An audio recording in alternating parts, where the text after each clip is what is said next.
Okay guys, now after you've drilled through these pieces, I just used them as a guide to drill my next ones. These aren't real critical holes. You just want to kind of get them in there so you can bolt it all together. I just used flat washers, bolted together. Yes, these are carriage bolts. Eventually I'm going to come back and take a file and file out the squares for the carriage bolt head to actually drop in there secure. I just kind of like those. But you should end up with something, like I said, that looks about like this. Now what you're going to do is take this guy. And I've already kind of pre-tightened these, so this will be a bit of a fit. Get that there. And then just tap her closed.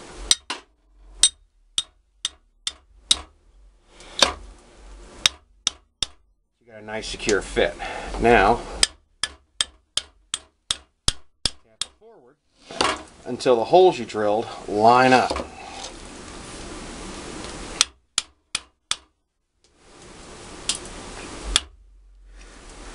Like that. Now this particular piece of plate's bent a little bit, so that's not going to quite work. We're going to have to come back and bend it true. Not a big deal, guys. I can put it on the anvil and do that.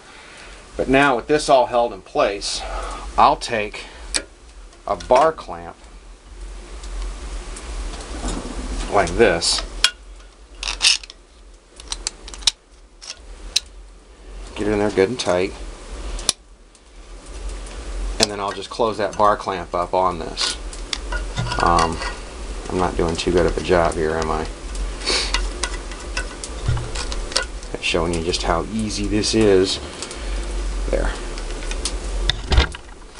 And you got to make sure that your bolt here lines up with your plate dead center. But you just clamp that shut.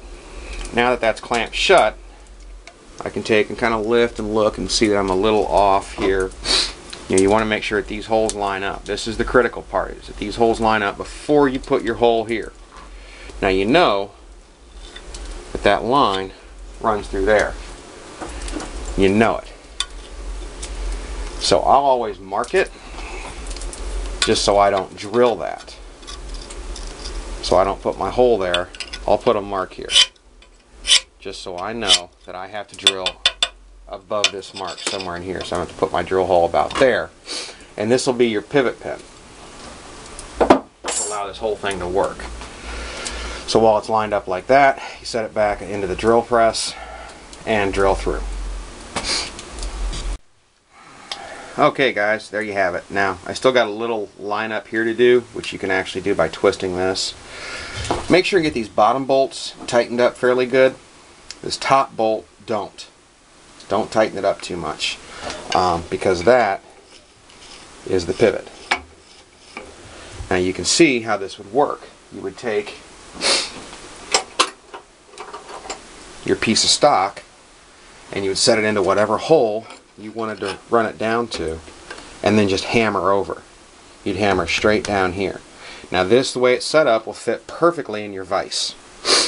If you want, you can take, and this is how I do it, take a piece of square tubing, use the heavy walled, not the little 16 gauge thin crap, but the heavy walled square tubing, and just tack weld it onto the bottom. Now I'll weld mine just past here, so it'll go right there, like that. Okay. You can even come up and weld it up along the side here, so it just drops down in if you wanted to. For me though, my anvil, the Hardy, sets at an angle like that, so I'll set it from the bottom and just weld it up. But that's the guillotine tool, or the top and bottom fullering tool. Now I still need to dress up these edges with a file, and all you really have to do with those guys, you don't have to get real into it. Just like this small little half round file here, just break those edges is all you're doing.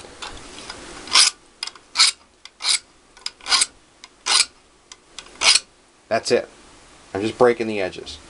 So whenever you run your thumb over it, it's nice and smooth, no little things to catch on. And like I said, if it doesn't quite line up, set this in a vise right about here. Hit it with a hammer to the back side, wherever it's low. Hit it. until it lines up. That's all you got to do, guys. It's not real tough, and you can get this whole jaw to line up just like it's supposed to.